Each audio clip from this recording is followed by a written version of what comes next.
الشیطان الرجیم بسم اللہ الرحمن الرحیم۔ سورہ بقرہ کی تفسیر کا بیان جاری ہے۔ آپ سن چکے کہ اللہ تعالیٰ نے مومنین کی صفات کا ذکر فرمایا اور ان کی 6 صفات بیان فرمائی۔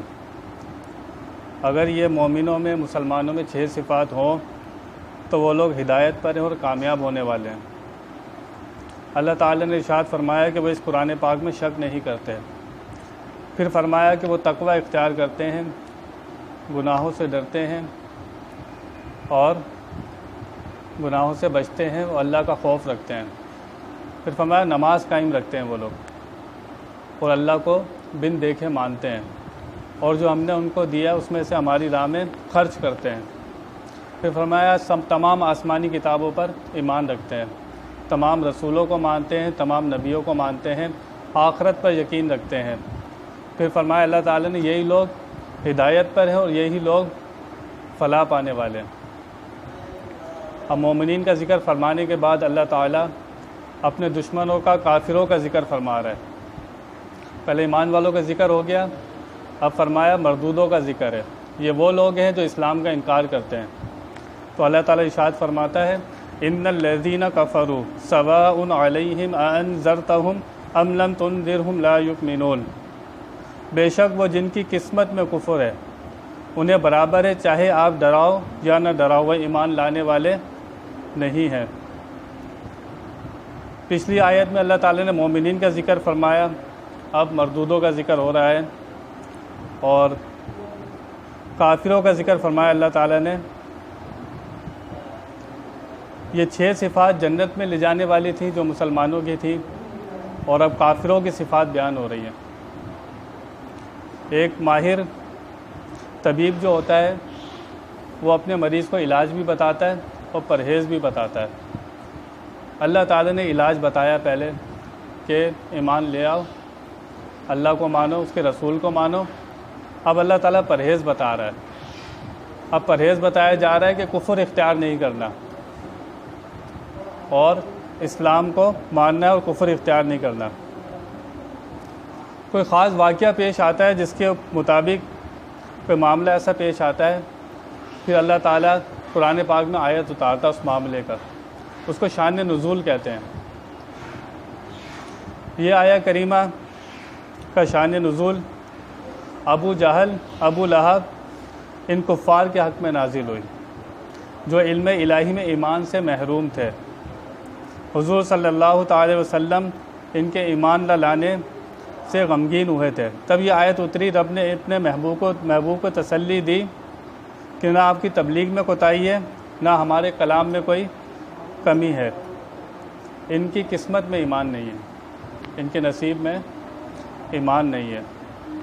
حضور اکرم صلی اللہ تعالی علیہ وسلم کچھ غمگین ہوئے کہ ابو جہل اور ابو لہب ایمان نہیں لاتے، تو اللہ تعالیٰ نے آیت کریمہ نازل فرمائی کہ آپ ان کا غم نہ کریں۔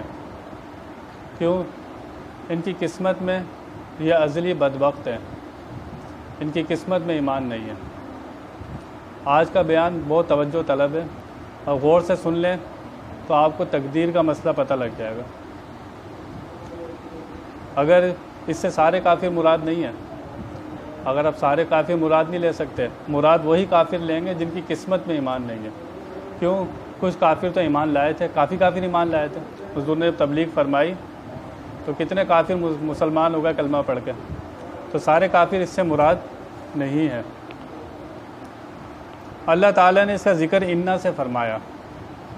انا کا ورڈ جو ہے، جو لفظ ہے، یہ تحقیق کے لیے آتا ہے۔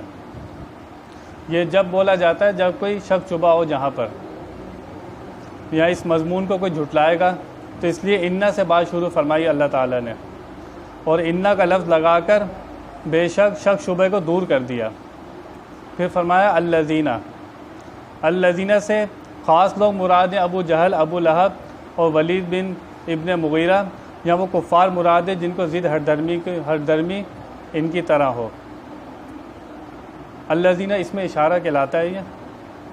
اب یہ اشارہ ابو جہل، ابو لہب کی طرف ہے یا ان سارے کافروں کی طرف ہے جو ضد ہر دھرمی کی وجہ سے ایمان نہیں لاتے۔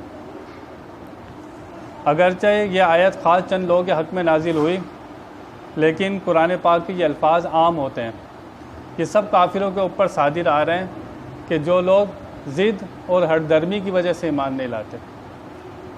اللہ تعالیٰ نے اپنے علم سے یہ بات جان لی تھی کہ ان کے نفوس ایسے ہیں کہ یہ اسلام کو قبول نہیں کریں گے، ان کے نفس اس طرح کے ہیں کہ اسلام کو قبول ہی نہیں کریں گے یہ، تو اللہ تعالیٰ نے ان کے دلوں پر مہر لگا دی ان کی ضد ہٹ دھرمی کی وجہ سے۔ کفرو کفرا سے بنا ہے، لغوی معنی چھپانا اور ڈھکنا۔ چھلکے کو کافور کہتے ہیں کیونکہ وہ مغز کو ڈھانپے ہوئے ہوتا ہے۔ شریعت میں کفر کے معنی انکار کے ہیں، اور دین کی بیسک ضروریات جو ہوتی ہیں، عام ضروریات جو عام مسلمان کو بھی جو جانتا ہے، وہ عام مسلمان کو بھی پتہ ہوتا ہے۔ اللہ کو ماننا ہے، حضور کو آخری نبی ماننا ہے، حضور کے رسول ماننا ہے، فرشتوں کو ماننا ہے، جنت کو ماننا ہے، دوزخ کو ماننا ہے، آخرت پہ یقین رکھنا ہے، قبر کا حساب کتاب ماننا ہے۔ تو یہ ضروریات دین ہے۔ ان کو جیسی بچہ بالغ ہوتا ہے، عاقل ہوتا ہے، تو ان چیزوں کو جاننے پہچاننے لگ جاتا ہے وہ۔ تو یہ ضروریات دین ہے جو ہر شخص کو پتہ ہے، تو اس لیے اس کا ماننا ہر شخص کے لیے ضروری ہے۔ اس میں سے کسی چیز کا انکار کرے گا وہ اسلام سے باہر ہو جائے گا۔ اور یہی وہ عام چیزیں بالکل جو ہر شخص اس کو جانتا ہے، بھلے وہ پڑھا لکھا ہو یا جاہل ہو، سب اس کو جانتے ہیں۔ تو اس لیے ان پر ایمان لا کر ان کو وہ مانتا ہے، پھر اسلام میں داخل ہو جاتا ہے۔ ان میں سے کسی کا بھی انکار کرے گا اسلام سے باہر ہو جائے گا وہ۔ تو ضروریات دین سے مراد یہ ہے جو عام شخص بھی ان باتوں کو جانتا ہے۔ ضروریات دین سے مراد یہ ہے۔ بعض کام وہ ہیں وہ جو کام بھی کفر ہوتے ہیں، جیسے کوئی ہندوانہ لباس پہن لے جن کو پنڈت پہنتے ہیں، یا ان کی چوٹی رکھتے ہیں سر پہ، عیسائیوں کا نشان ہے، اور وہ اس طرح کی وہ سب علامات مسلمان ہو کر اپنے اندر جمع کرے، اپنے اندر اپنا لے، اور پھر کہے میں مسلمان بھی ہوں۔ یہ ان کے دین کی علامات ہے کہ مسلمان اسے اختیار کرے گا تو وہ بھی کفر کے زمرے میں آئے گا، وہ مسلمان میں نہیں آ سکتا۔ پھر فرمایا یہاں کون سے کافر مراد ہیں؟ علماء نے اس پر بہت بحث کی، اور آخر میں نتیجہ یہی نکالا کہ جن کی قسمت میں کفر ہے وہ لوگ کون ہیں؟ جو ضد ہٹ دھرمی کی وجہ سے ایمان نہیں لاتے، اور سارے کافر اس سے مراد نہیں ہیں، کیونکہ باقی کافر جو تھے وہ حضور کے تبلیغ فرمانے پر، ان کو دعوت دینے پر مسلمان ہو گئے تھے، اور ضد ہٹ دھرمی والے لوگ مسلمان نہیں ہوئے تھے۔ جو ضد کا علاج ہے کسی عالم کے پاس نہیں ہوتا اس کا، جیسے وہم کا علاج کسی طبیب کے پاس نہیں ہوتا نا، اس طرح ضد کا علاج بھی کسی کے پاس نہیں ہوتا۔ کوئی شخص اگر ضد پہ آ جائے نا، اس کو کوئی منوا نہیں سکتا، وہ اپنی ضد ہٹ دھرمی کی وجہ سے وہ نہیں مانتا۔ تو اللہ تعالیٰ نے یہ ان کا ایک عیب بیان فرمایا ہے کہ وہ ضد ہٹ دھرمی کی وجہ سے ایمان نہیں لاتے۔ یہ اتنی خطرناک چیز ہے۔ یہ مسلمان کو بھی چاہیے جب وہ ایمان لے آئے، مسلمان ہو گیا، تو بس وہ گردن رکھ دے، اب اسلام کی کسی بات پر ضد ہٹ دھرمی نہ دکھائے کہ اللہ تعالیٰ نے ایسا کیوں کر دیا، ایسا کیوں فرما دیا، یہ ایسا ویسا کہ لفظ سب ختم کر دے۔ وہ جہاں ضد ہٹ دھرمی آئی نا، تو آپ دیکھ لیں ضد ہٹ دھرمی کتنا نقصان کرتی ہے۔ یہ انسان کو کفر تک لے جاتی ہے، اور اس کو اس ایمان ملنے کی کوئی نہیں مل سکتا اسے ایمان، ضد ہٹ دھرمی کی وجہ سے۔ ضد کی چند وجہ لکھی علماء نے، کہتے ہیں رہبر کی ذات میں بغض و حسد۔ بولا بغض و حسد کس سے رکھتے تھے؟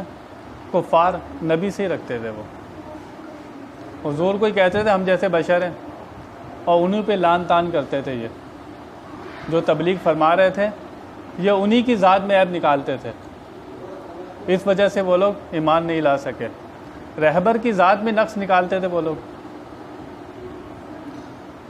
شیطان جو تھا اس نے آدم علیہ السلام پر اعتراض کیا تھا کہ میں اس سے بہتر ہوں،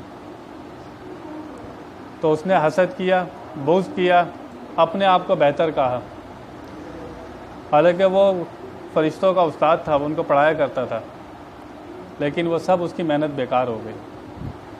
اپنے آپ کو اس نے بہتر کہہ دیا، آدم علیہ السلام کو کہا یہ مجھ سے کم ہے، سب اس کی محنت برباد ہو گئی۔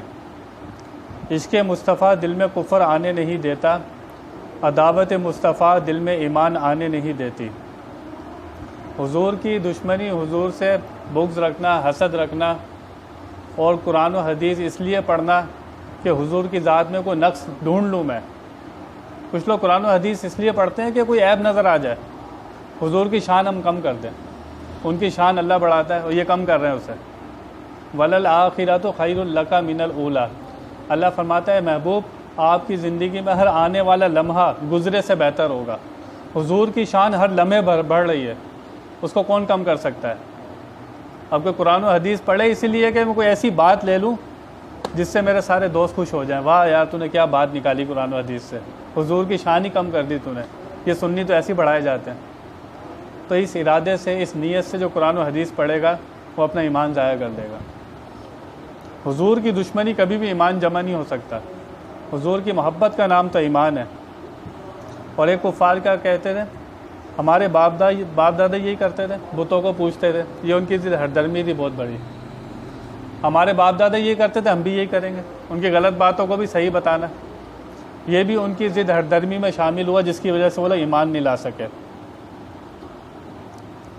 بعض علماء فرماتے ہیں اس عالم کے علاوہ ایک اور عالم بھی ہے، جو کچھ یہاں ہو رہا ہے یا ہونے والا ہے وہ کچھ پہلے ہو چکا ہے، یا عالم ظہور ہے یا عالم شہادت، اس عالم کا سایہ ہے۔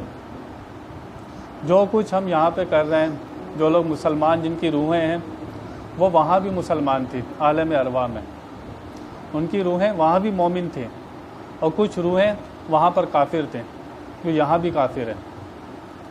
تو یہ عالم شہادت ہے، عالم ظہور ہے، یہاں پہ اس عالم کا ظہور ہو رہا ہے۔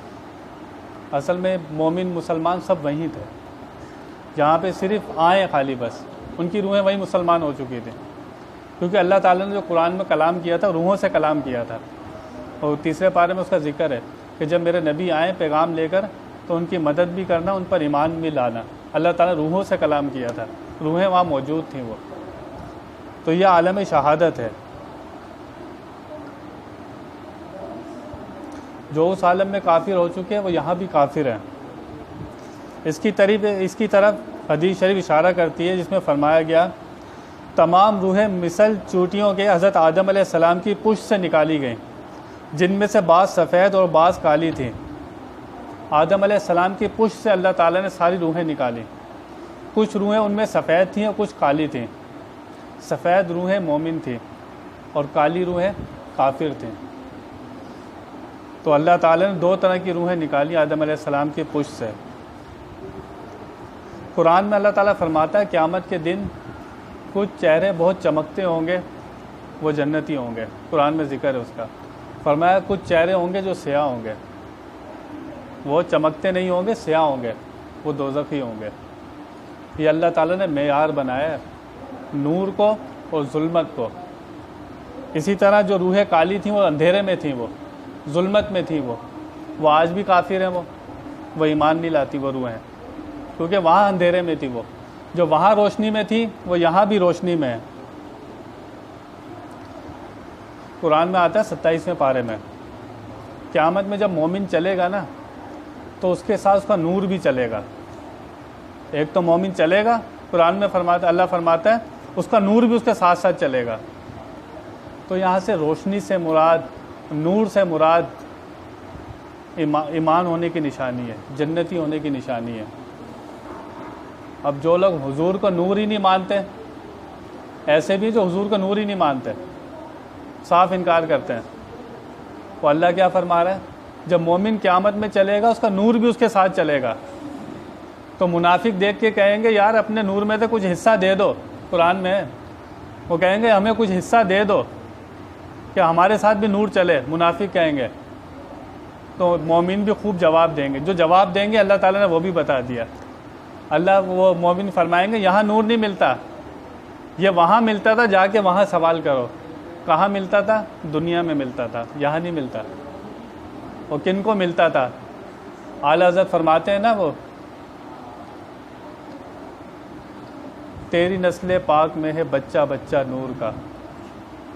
تو فرماتے ہیں میں گدا تو بادشاہ بھر دے پیالہ نور کا، میں گدا تو بادشاہ بھر دے پیالہ نور کا، نور کی سرکار ہے اس میں تھوڑا نور کا۔ تو نور اس کو ملتا ہے جو حضور کو نور مانتا ہے اور ماننے کے بعد نور مانگتا ہے، اس کو نور ملتا ہے۔ جو حضور کو نور نہیں مانتا اس کو نہ نور ملتا ہے نہ وہ مانگتا ہے۔ تو قیامت میں جب مومن چلے گا تو اس کا نور بھی اس کے ساتھ چلے گا۔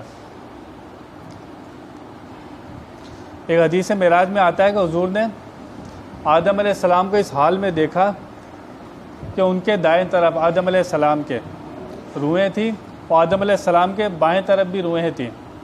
حضور دائیں طرف والوں کو دیکھ کر خوش ہوتے تھے اور بائیں طرف والوں کو دیکھ کر غمگین ہوتے تھے۔ دائیں طرف کی روحیں جنتی تھیں اور بائیں طرف کی دوزخی تھیں۔ تو پتہ کیا چلا کہ روحیں ازلی مومن ہوتی ہیں۔ جو روح وہاں مومن تھی وہ دنیا میں بھی مومن ہے، جو وہاں کافر تھی وہ دنیا میں بھی کافر ہے۔ اور ایک بہت خطرناک بات ہے، صاحب تفسیر لکھتے ہیں کہ بعض لوگ یہاں پہ مسلمان مومن پیدا ہوتے ہیں اور وہ مسلمان ہی رہتے ہیں، لیکن ان کا آخر جو ہے وہ مومن ہو یا کفر پہ ہو، یہ اللہ کے علم الہی میں ہے، یہ اللہ ہی اس کو جانتا ہے۔ ہم جو مسلمان مومن بنے ہوئے ہیں کلمہ پڑھ کے، ہم تو خود ہی سمجھتے ہیں نا اپنے آپ کو مومن ہیں۔ ہم اللہ کے علم میں تو نہیں جانتے کہ ہم کیا ہیں، اس کے علم میں ہم مومن بھی ہیں یا کافر ہیں۔ ہمارا آخر کیا ہوتا ہے یہ کسی کو نہیں پتہ۔ پوری زندگی نمازیں پڑھے جا رہا ہے، حج کرے جا رہا ہے، نیک کام کیے جا رہا ہے۔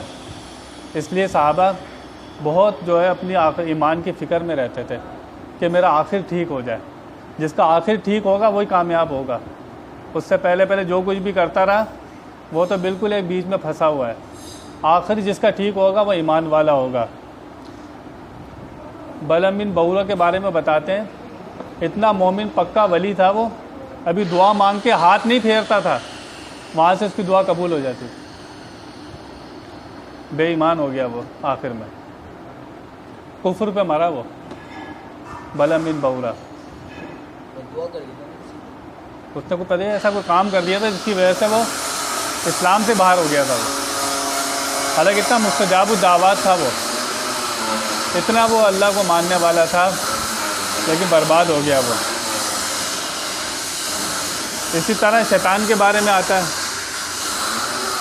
یہ فرشتوں میں رہتا تھا، فرشتوں کو تعلیم دیتا تھا یہ، لیکن اس کا آخر کیا ہوا؟ یہ جب اس کے امتحان کا ٹائم آیا تو یہ اسلام سے نکل گیا۔ یہ تو ہر انسان کو اپنی فکر میں لگے رہنا چاہیے کہ میرا آخر کیسا ہوگا۔ اس لیے ہر رکعت میں انسان کہتا ہے اہدنا الصراط المستقیم، اس لیے وہ کہتا ہے، حالانکہ باوضو ہوتا ہے، اللہ کے سامنے کھڑا ہوتا ہے، کعبہ کہتا ہے میرے سامنے ہے، مسلمان ہوتا ہے، جب بھی یہی کہتا ہے کہ یا اللہ سیدھے راستے پہ چلا دے، ہر رکعت میں کہتا ہے۔ یہ اتنی خاص بات ہے یہ۔ ہم تو اپنے منہ سے مومن بنتے ہیں اور کافر بنتے ہیں، فلانے پہ فتویٰ لگا دیتے تو کافر ہو گیا، تجھے کیا پتہ بھائی اس کا آخر کیسا ہے؟ لیکن جو اس کا کفر ہے اس کو کافر ہی کہیں گے۔ یہ تو مسئلہ کافر کو مومن نہیں کہیں گے، کافر ہی کہیں گے، لیکن اللہ کے علم میں کیا ہے یہ ہم نہیں جانتے۔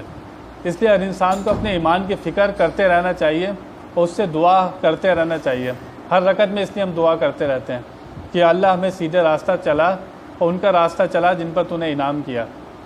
راستہ بھی انعام یافتہ کو مانتے ہیں ہم لوگ کہ جن پر یہ انبیاء، ولی، صالحین، شہداء، یا اللہ ان پر ایمان ہوا، ان کے راستے پر چلا۔ تو مقصود کلام یہ ہوا کہ اے نبی صلی اللہ تعالی وسلم، قرآن و آپ کا ہدایت دینا، راہ بتانا، نہ کہ کسی چیز کی حقیقت کو بدل دینا۔ جس طرح ہادی کی تعلیم سے جانور انسان نہیں بن سکتا، اسی طرح ازلی بدبخت نیک بخت نہیں بن سکتا۔ جو وہاں نور سے محروم رہا اسے یہاں منور کون کرے گا؟ مقصود یہ ہوا کلام کا کہ حضور آپ کا کام پیغام پہنچا دینا ہے، قرآن و حدیث کا پیغام پہنچا دیں آپ، کسی کی حقیقت کو بدلنا آپ کا کام نہیں ہے۔ جو ازلی بدبخت ہے، جو وہاں نور سے محروم تھا، اس کو کوئی یہاں پہ ایمان دلا نہیں سکتا. تو آپ کا کام یہ ہے کہ آپ اس کو پہنچا دیں. اور بعض لوگ نفس و شیطان کی محبت میں روح کو ایسا مانوس کیا کہ وہ اپنی اصلی وطن کو ہی بھول گئی. بعض لوگوں نے نفس و شیطان کی محبت میں یہ جو روح ہے یہ اس کو اپنا اصلی وطن یاد رہتا ہے. اس کو یہ اس وطن سے آئی ہے, یہاں آ گئی ہے پنجرے میں, نفس کے پنجرے میں آ گئی ہے. جب نفس کے پنجرے میں آ گئی تو اس کے اتنا اثر چڑھا دیا انسان نے نفس کا اور شیطان کا کہ روح دب گئی. انسان جب نفسانی کام کرتا رہتا ہے, شیطانی کام کرتا رہتا ہے, اس کی روح دبتی رہتی ہے. جب وہ روحانی کام کرتا ہے, جب وہ اللہ رسول کے فرما برداری کرتا ہے تو اس کی روح طاقت پکڑتی ہے. نفسانی کام سے یہ روح دبتی ہے اور روحانی کام سے یہ روح اوپر جاتی ہے. تو اس لیے انسان وہ کام کرے, روحانی کام کرے جس سے روح اس کی طاقت پکڑے اور اس کو اصلی وطن اپنا یاد رہے. لفظ انسان ان سے بنا ہے جس کے معنی محبت, چونکہ ہر انسان انہی یعنی اکثر بہت جلد لیتا ہے, اس لیے انسان کو کہتے ہیں. انسان کا لفظ ان سے بنا ہے. یہ انسان نہ ہر چیز کا بہت جلدی اثر پکڑتا ہے دوسری ہم جنس کا, اس لیے اس کو انسیت ہو جاتی ہے بہت جلدی کسی سے بھی. یہ اپنا دل دے بیٹھتا ہے فوراً, اور اس کی صحبت جیسی ہوگی نا یہ ویسے ہی ہو جائے گا. یہ اس کی صحبت اچھی ہوگی تو یہ اچھا ہو جائے گا, اس کی صحبت بری ہوگی تو یہ فوراً برا ہو جائے گا. کیونکہ قلب کو اس لیے کہتے ہیں پلٹنے والی چیز, یہ پلٹتا ہے. یہ جیسی صحبت دیکھے گا یہ فوراً پلٹنا شروع ہو جائے گا. انسان کامیاب کب ہوتا ہے؟ انسان کامیاب جب ہو جاتا ہے جب اس میں اتنی طاقت آ جائے, یہ برائی کے اڈے پہ بھی بیٹھا ہو, شراب خانے پہ بیٹھا ہو, یا کوٹھے پہ بیٹھا ہو, یا کسی بری جگہ پر بیٹھا ہو, جب اس کے دل میں گناہ کا خیال نہ آئے, سمجھو یہ مضبوط ہو گیا, اب یہ محفوظ ہو گیا. یہ انسان کو اتنی محنت کرنی چاہیے اپنے ساتھ, کوئی اس کو بہکا نہ سکے. وہ اللہ کا فضل ساتھ ہو نا بندے کے تو انسان کبھی بہکتا نہیں ہے. لیکن اللہ تعالیٰ نے اس کو ارادہ دیا ہے, ارادے کی قوت بندے کے پاس ہے. اب یہ اپنے ارادے کو جتنا مضبوط کرتا رہے گا اس کو کوئی ہلا نہیں سکتا.